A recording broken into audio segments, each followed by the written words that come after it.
Mes chers amis, il y a quelques années, un ennemi de notre foi, passant devant la porte d'une église paroissiale, il lisait un appel lancé au public en faveur des vocations sacerdotales. À peine rentré chez lui, cet homme traduisait dans un article de journal la joie immense qu'il éprouvait à la pensée que l'Église catholique, désormais incapable de recruter son clergé, était frappée d'un coup dont elle ne se relèverait jamais. Non, mes amis, l'Église ne meurt pas. L'Église ne meurt pas parce qu'elle a les promesses de son fondateur. Les puissances de l'enfer ne prévaudront jamais contre elle, nous dit Jésus. Mais notre Seigneur ne lui a pas promis qu'elle obtiendrait partout et toujours un succès parfait dans ses entreprises apostoliques. À la grâce de Dieu qui ne fait jamais défaut doivent venir s'ajouter les efforts de l'activité humaine, toujours limités, sans parler des tracasseries et des persécutions.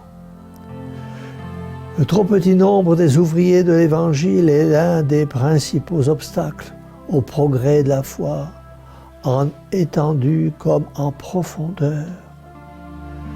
C'est précisément le mal dont nous souffrons. Oui, mes amis, les prêtres manquent actuellement, et si un prompt remède n'est pas apporté à la situation présente, ils manqueront demain encore davantage. Et ce ne seront pas les assemblées dominicales sans prêtres qui arrangeront les choses. Je lisais dans un journal cette petite phrase qui fait souffrir tout bon chrétien.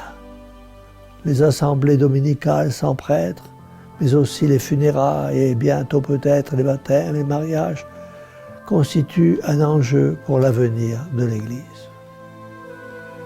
Il semblerait que tout un clergé s'est habitué et s'habitue à cette situation, à cette nouvelle façon d'envisager l'Église de demain, en remettant toute responsabilité liturgique, pastorale ou autre entre les mains des laïcs. La tristesse est grande, car sans prêtre, plus de sacrements et pas de véritable Église. C'est pourquoi nous voyons de moins en moins des prêtres qui veulent se déplacer pour donner le sacrement des malades. La gravité du mal, la crise des vocations s'aggrave d'année en année.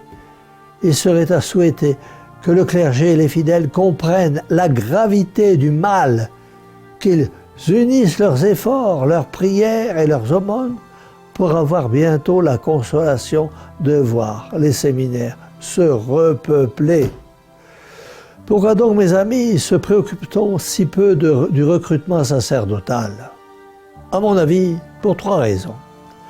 Parce que l'on ne prend pas conscience du manque de prêtres et que désormais la mode est de se reposer sur les laïcs.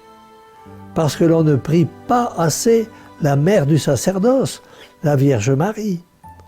Parce que l'on comprend mal le prêtre et le véritable rôle du prêtre. On entend trop souvent dire « le prêtre, mais c'est un homme comme les autres ». Oui et non. En recevant l'onction sacerdotale, le prêtre n'a pas cessé d'être homme et d'une façon engagée dans le ministère. Il a besoin, comme les autres, plus que les autres peut-être, à certaines heures de sympathie, d'encouragement et d'appui. En cela, il est homme comme les autres. Mais n'oublions pas que la consécration sacerdotale a fait de lui un autre Christ. Et dès lors, participant au pouvoir du Christ, il s'élève au-dessus de l'humanité, de toute la grandeur sublime de son sacerdoce. Mes amis, le prêtre, mais c'est à lui que vous devez les meilleurs moments de votre vie. C'est à lui que vous devez cette première communion. Le prêtre, c'est à lui que vous devez d'avoir retrouvé, à telle date de votre vie, la paix de votre conscience troublée par le péché. Le prêtre, c'est à lui que vous devez devoir vu partir pour l'autre vie, telle personne chère, en paix avec Dieu. Et c'est sur lui que vous comptez vous-même pour préparer le grand voyage de l'éternité. Ah mes amis, le prêtre, c'est lui qui vous montre le ciel, c'est lui qui vous ouvre le ciel.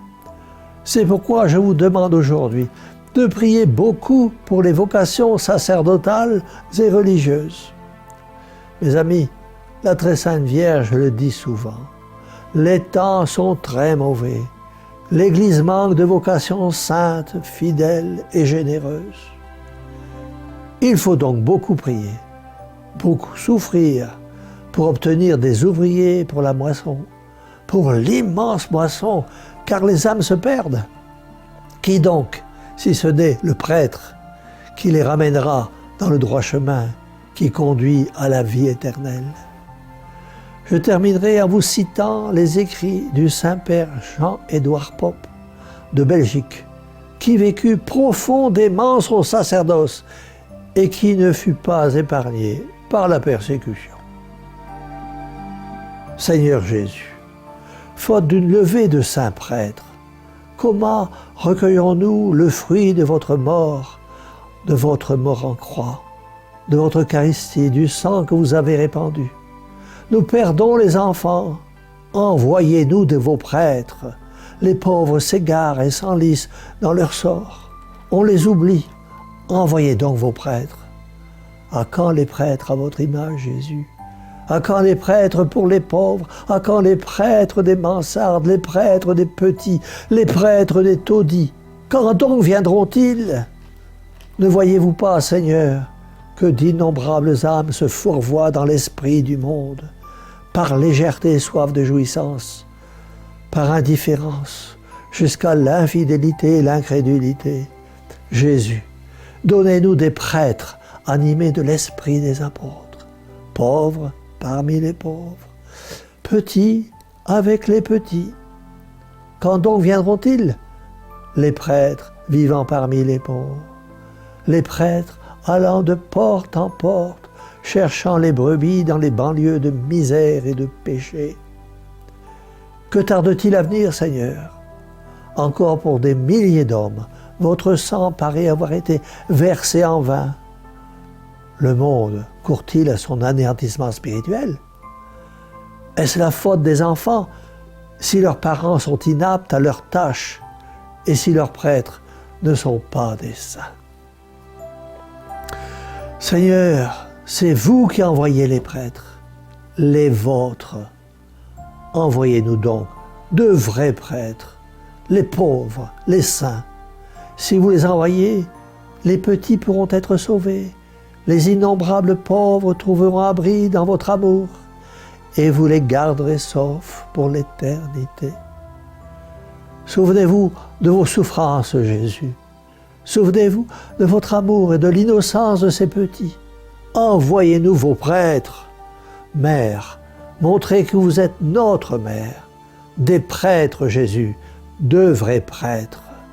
C'est pourquoi, tous ensemble, d'un seul cœur et d'une seule foi, nous dirons: Cœur douloureux et immaculé de Marie, sauvez-nous et donnez-nous de saints prêtres.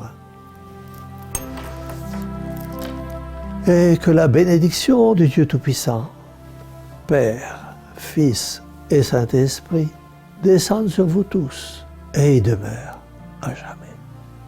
Ainsi soit-il.